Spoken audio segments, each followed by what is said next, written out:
and I wasn't fired.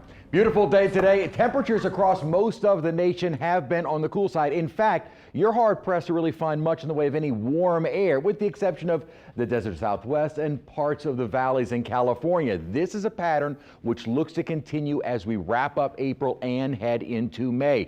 Very cool air in place. And in fact, most of the nation, as high temperature data is starting to come in, most locations have been well below average from the average high. We were 10 degrees below the average, but boy, you look across parts of the Great Lakes, Ohio Valley, almost 20 degrees below average. There were 23 degrees below the average high in Amarillo, about the same in Dodge City. As I said, this is a pattern which is going to continue looking forward. Little weak upper disturbance, which is actually over the Pacific Northwest at the moment, is going to bring in a very weak front for Friday. Not going to do much for us other than maybe lower the humidity a bit. A stronger upper trough is going to deepen as we head into the weekend. This one will bring in much cooler air across much of the central and eastern half of the nation, and a pattern that continues into early next week, the start of May. So our temperature outlook for the next 6 to 10 days is calling for a high likelihood of us to stay below average, certainly from the central to eastern part of the nation, but also a higher likelihood of us to stay below average. And again, that does not mean each and every day will be below average, but on the whole, we're looking to stay cooler than normal. We were much cooler than normal today. The high of only 70 degrees, and on average, normal is 80. I think we'll be a little closer to normal during the day tomorrow, but our records are in the low 90s, so we can get very warm this time of year. But this morning was chilly in the lower 50s on the North Shore. We even had some upper 50s south of the lake, but away from the city,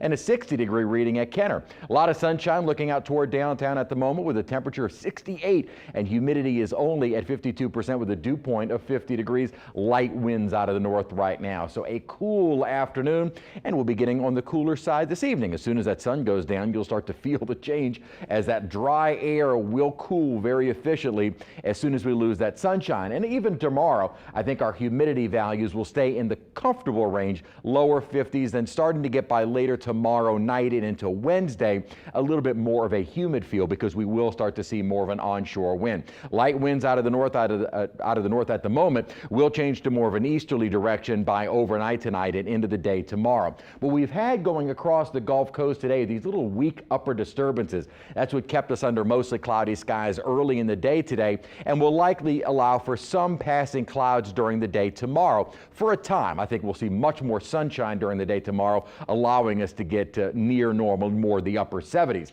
Then as we head toward Wednesday, increasing cloud cover and a few spotty showers as a warm front, which is currently sitting off of our coast, begins moving back northward. So Wednesday will be warmer, more humid, with some spotty to scattered showers. And then as we head toward Thursday, remember that weak little disturbance? That'll start sending a front our way for probably late Thursday into early Friday, and a stronger front on the horizon for this coming weekend. But on the whole, for the entire week, temperatures again kind of running right about normal. A few days will be a little above average, and a few days will be a little below average. But overall, very nice end to April and start to May. High temperatures tomorrow, a little closer to the average. We'll start to bring in a few spotty to scattered showers Wednesday, especially for Thursday with that approaching cold front. Not really cooling us down much, but a little less humid. Better chance of some cooler air behind a stronger front, which arrives for the weekend, and beautiful weather as we continue into early next week. All right, Chris, thank you so much.